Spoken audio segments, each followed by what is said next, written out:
Brands on Brands. Hey everyone, this week we're talking about the best marketing tools for crushing content. Check it out.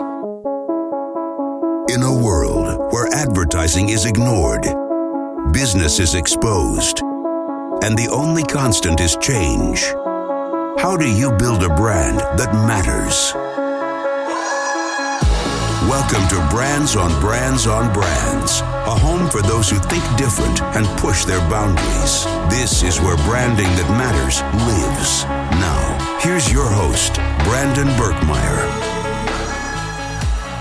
Hey, what's up? Welcome to Brands on Brands on Brands. I'm Brandon Birkmeyer, your personal marketing coach, and I believe that building brands that matter is the only way for a business to thrive tomorrow.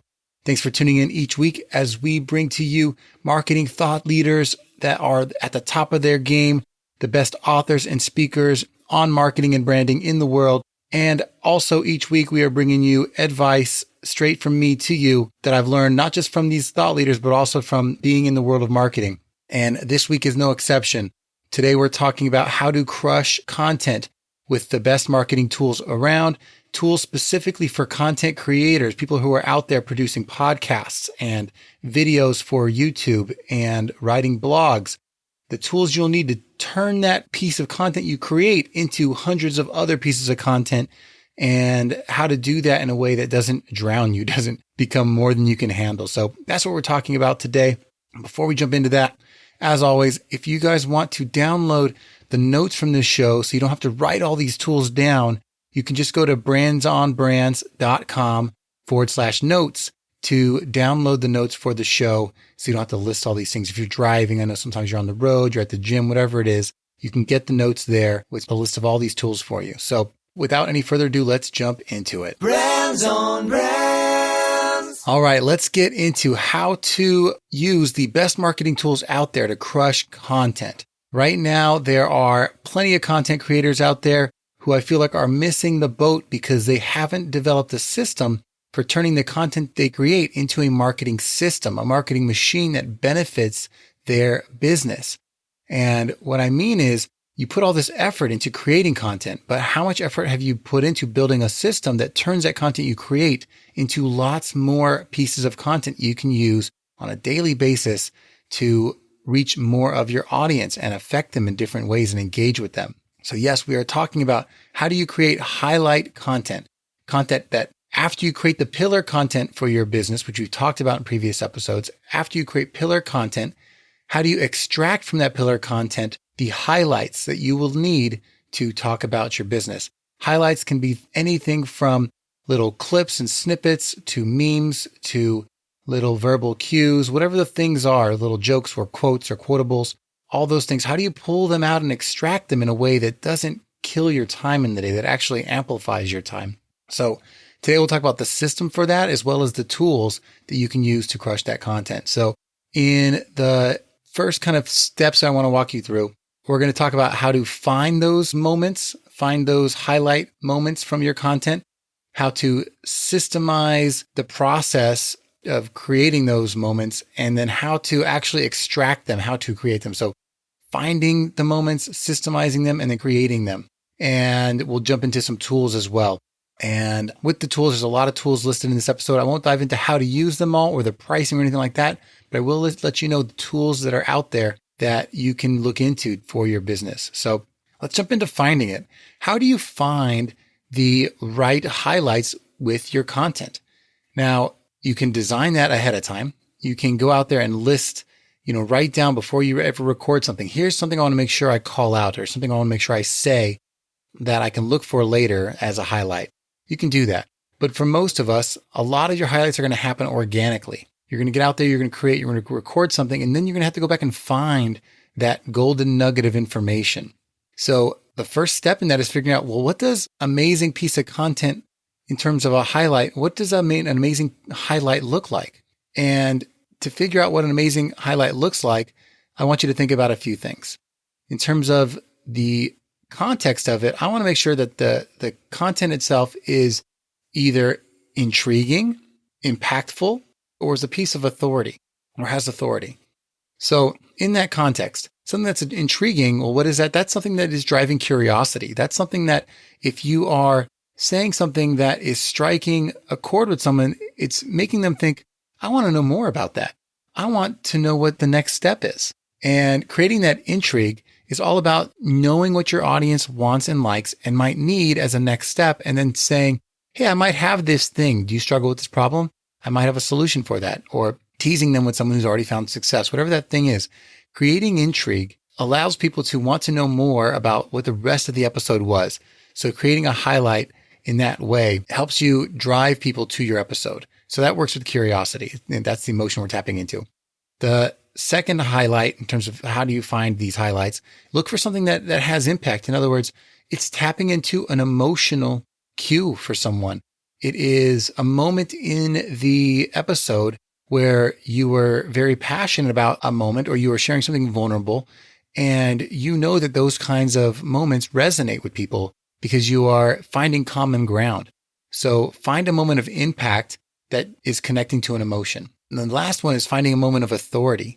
So an authority piece is something that demonstrates your expertise. We want to tap into the longing for someone to want to build trust with you.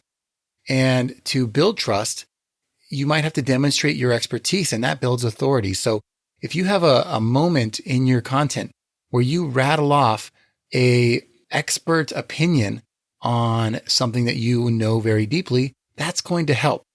And that might be a process for doing something or the details of something that's very intricate, whatever it might be. If you can demonstrate your expertise in a concise and quick way, that's going to demonstrate authority. And that authority builds trust. So those are 3 potential ways for you to look for, what types of content should I find that can become highlight content? So also within this finding it bucket, how do you find these highlights? Besides looking for those types of things, the other things that make good highlights are in terms of the format, have to do with the format of the content itself. So you need to find pieces of content that are concise. A highlight can't run on for 3 minutes and it can't go all over the place. It needs to be concise and focused. And if you can think about that when you're delivering content, you will be much better prepared to pull highlights out of the content because you went into it thinking, I need to make sure I deliver my points in a concise way.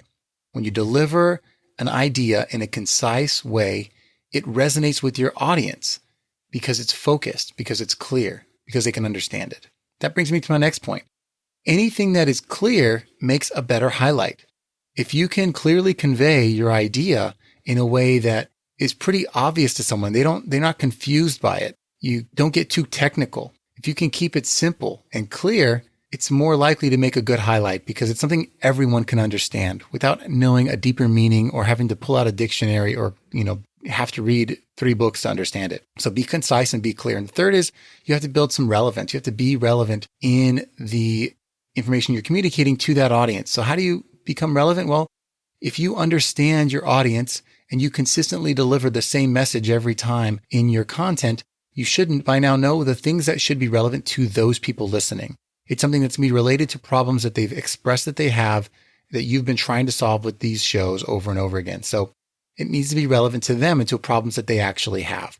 If it's something completely off the cuff and not related or off the beaten path from what your content's usually about, then it's not going to be relevant to the audience that you serve, to the people that are tuning in for a particular reason. So be concise, clear, and relevant. Now let's move on to how to systemize the finding of these highlights. So the best thing to do is figure out what's the easiest, fastest way to get through my content, to read through, listen through, watch through my content, to find those moments of inspiration, to find those moments that are exciting and intriguing. And I suggest that there's a few ways to do this.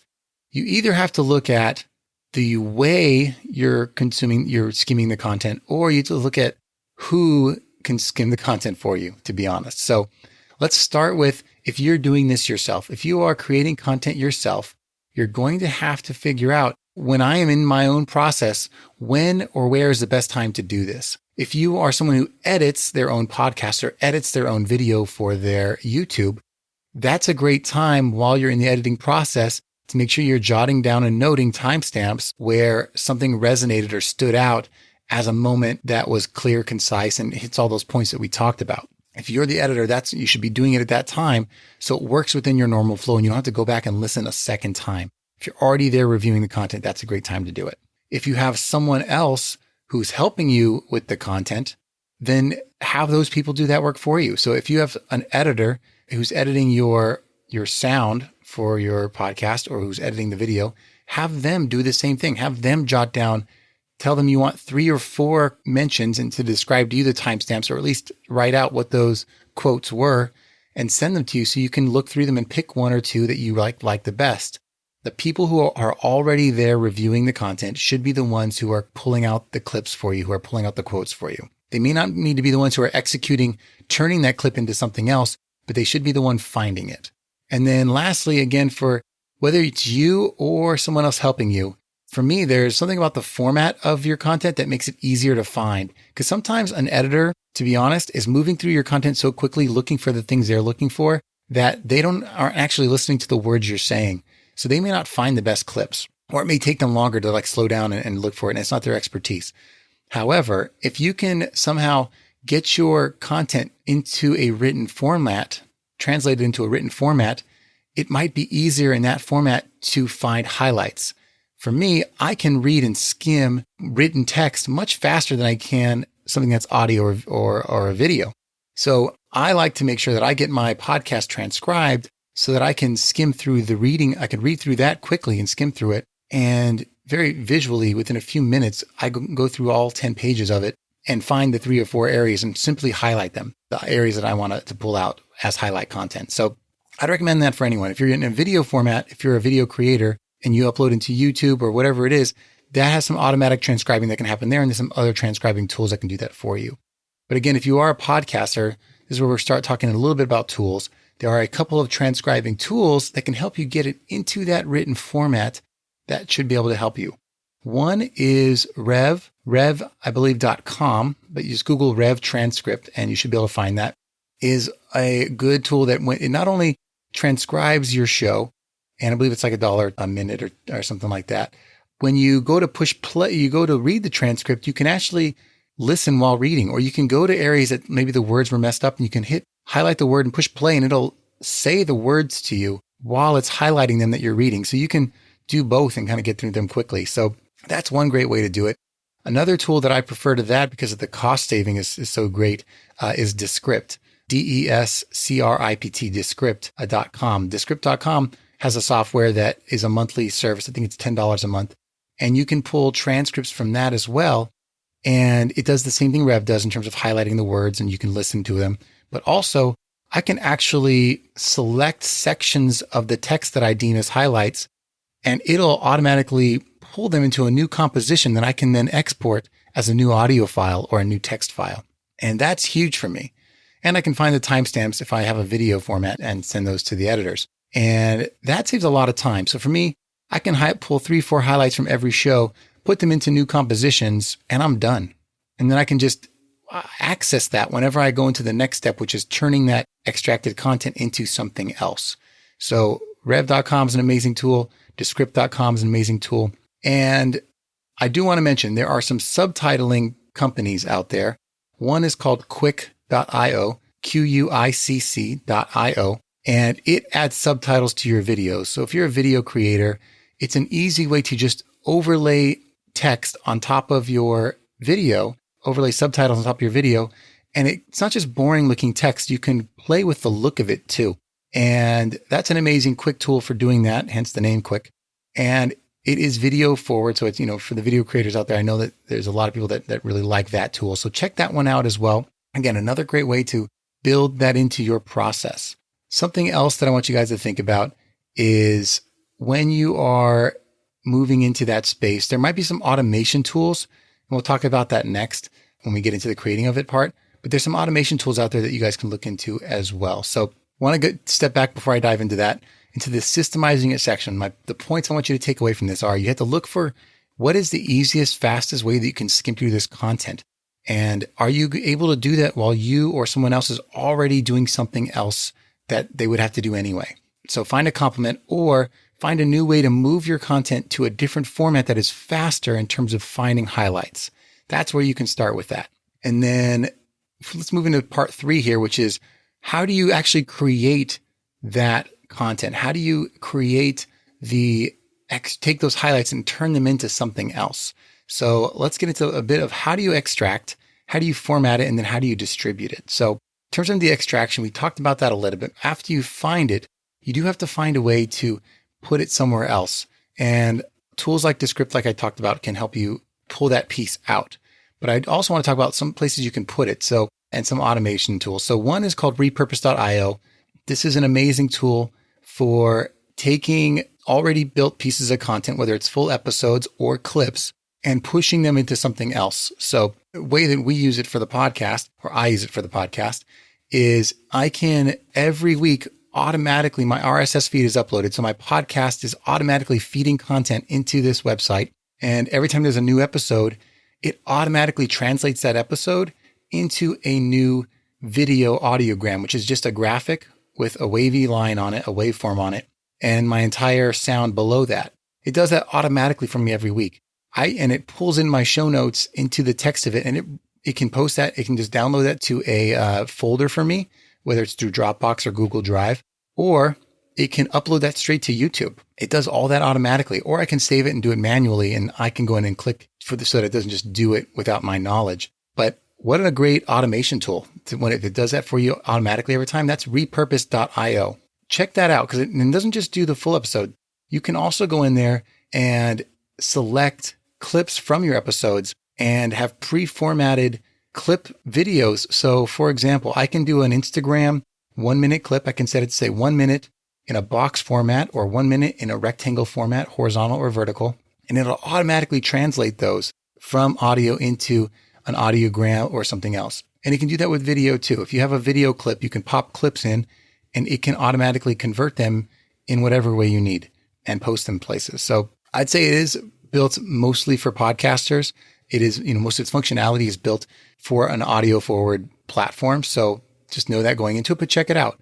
And then another one that's out there is called headliner.app, headliner.app. And it does a lot of the same things. It does similar things where it takes pre-built content and translates them into audiograms or into short clips or adds transcription or whatever you might need. So check that one out as well. I don't love as much of the design elements of some of their audiograms, but it is another great app to get a lot of different things done that you might thinking you need to outsource. These are things that you could use these tools for that are a lot simpler than you realized to use. So check that one out. And then a third is called Get Audiogram. I'll tell you, I reviewed like 10 different audiogram building tools, and I'll have a separate episode about that. But one of them that I really liked is called getaudiogram.com. And the reason I liked it is all they do is audiograms. Really, you put your audio clip in and it turns it into audiogram, and that's it. So it's not automated in that way, but the design functionality was amazing. There were so many different templates and formats, or you can create one from scratch and you can add subtitles to it and move them wherever you want. You can move the waveform wherever you want. You can add background pictures and it'll pull in your titles. There's a lot of functionality there. And in some cases, it even would have like movement and animation going on in the background so that they were a little more interesting than just a still photo. So that was an interesting one too. So lots of tools out there. You just have to figure out what you need right now in your business, because obviously these things can be free, but they also tend to add up. You might have $5 or $10 a month on some of these. And, once you add another tool, it starts to get expensive. So figuring out where you are in your process is important.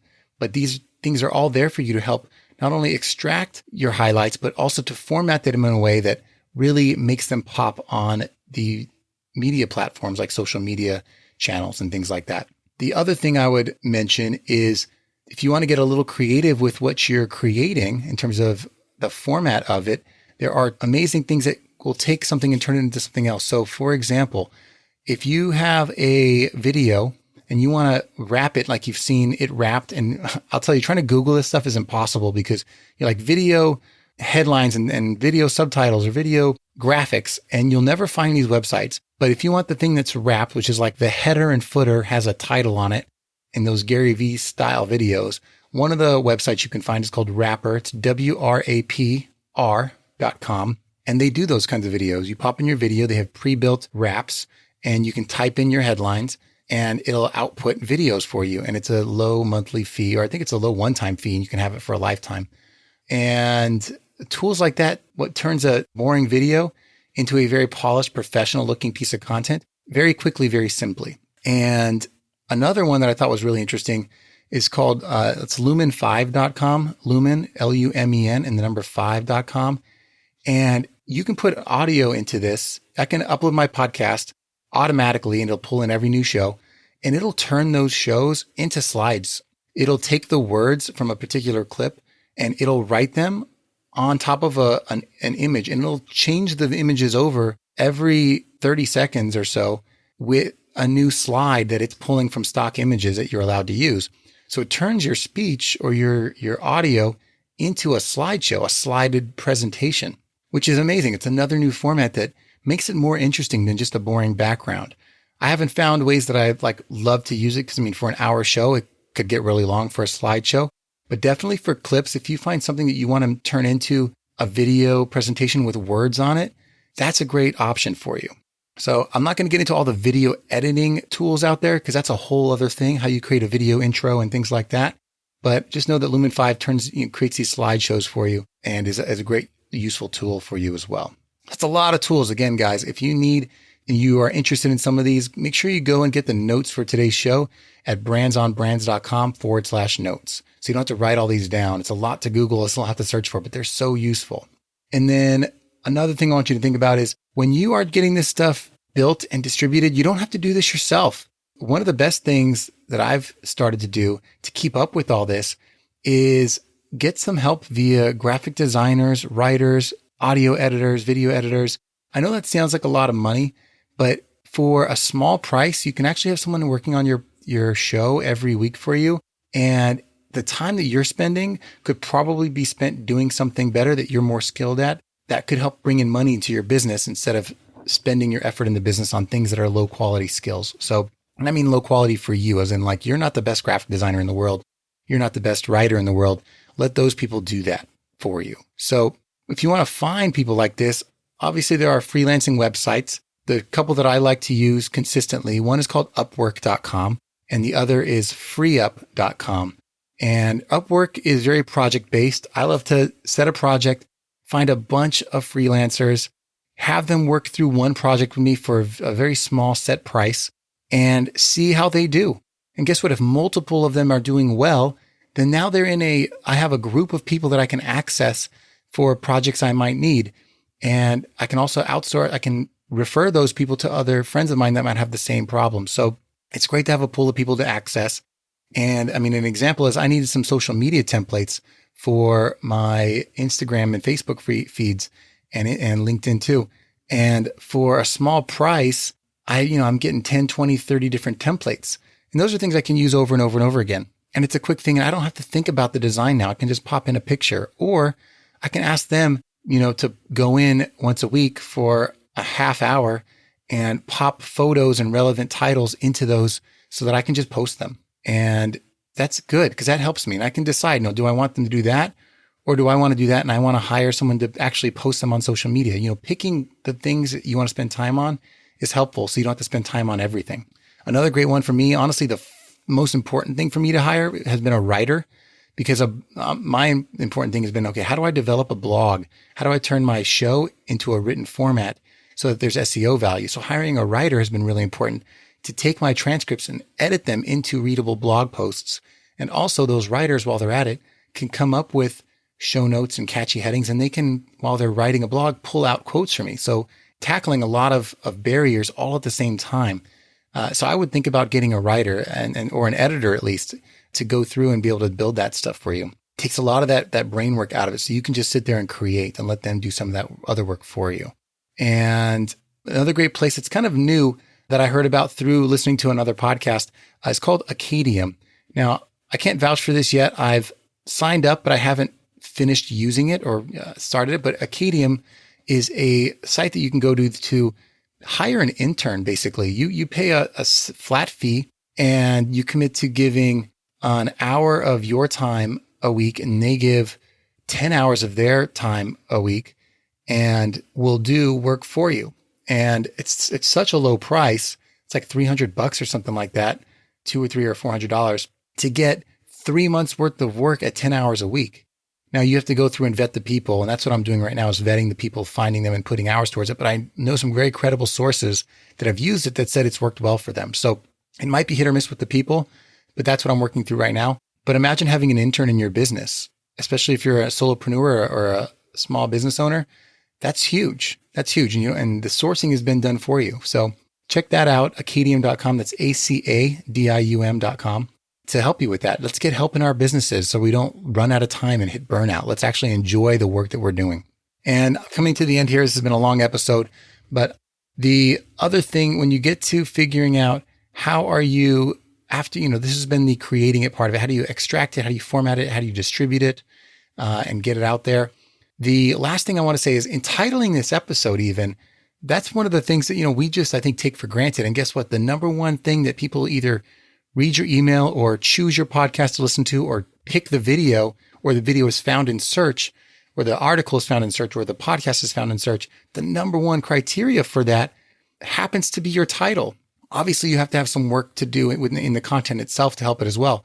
But if your title is off, you're really hurting yourself. So in creating this, I use a couple tools to help me with that. And this is new for me. I've started using this since this last season.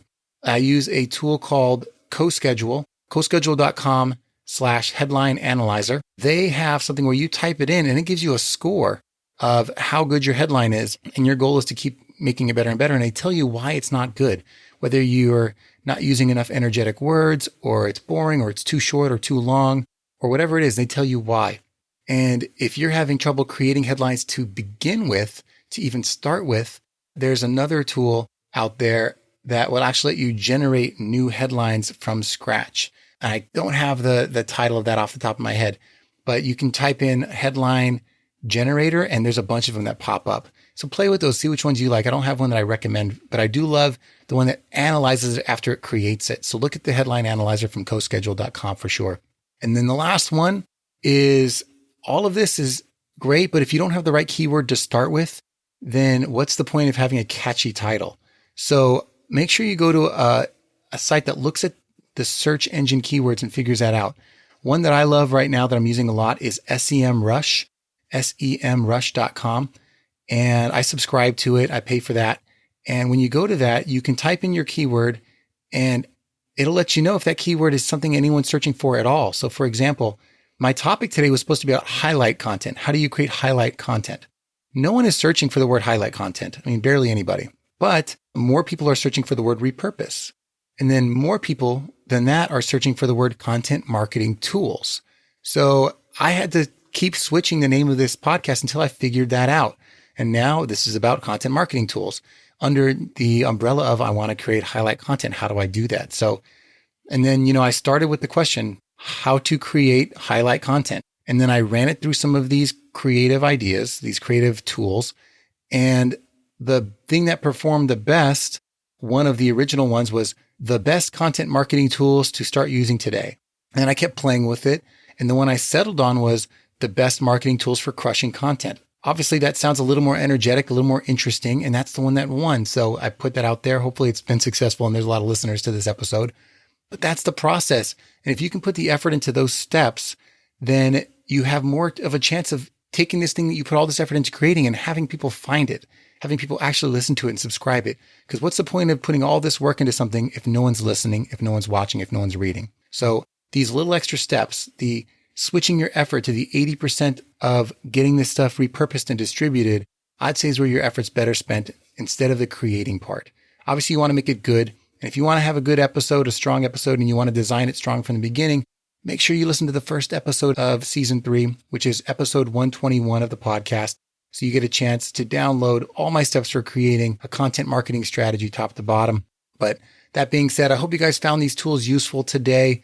I know it was a lot. It was a long episode, but I just had to share. I've been doing so much research into content marketing and how to build it and how to use it to make your lives easier that I had to share this with you today. I was very excited about it. So I hope you found value in it. And if you did, leave a rating, leave a review. Let me know how you felt about it. Or at very least, take a screen grab with your phone. Easy to do. Post it on Instagram and say, oh my God, you guys have to listen to this. There's so many tools here. That was the goal. I hope it was useful. And again, you don't need to remember them all. You can go to brandsonbrands.com/notes to get the notes, or you can check out the blog page for it at brandsonbrands.com and just type in the episode number. And I hope you guys keep on listening. Let me know how it's going. And I appreciate you. And I look forward to talking to you again next week. Thank you. You've just taken your marketing knowledge to another level with this episode of Brands on Brands on Brands. But we have plenty more ways to not just help you build a business, but build a brand. Head over to brandandbrands.com for more resources, as well as access to our blogs, videos, and exclusive coaching sessions with your host. Be sure to visit brandandbrands.com.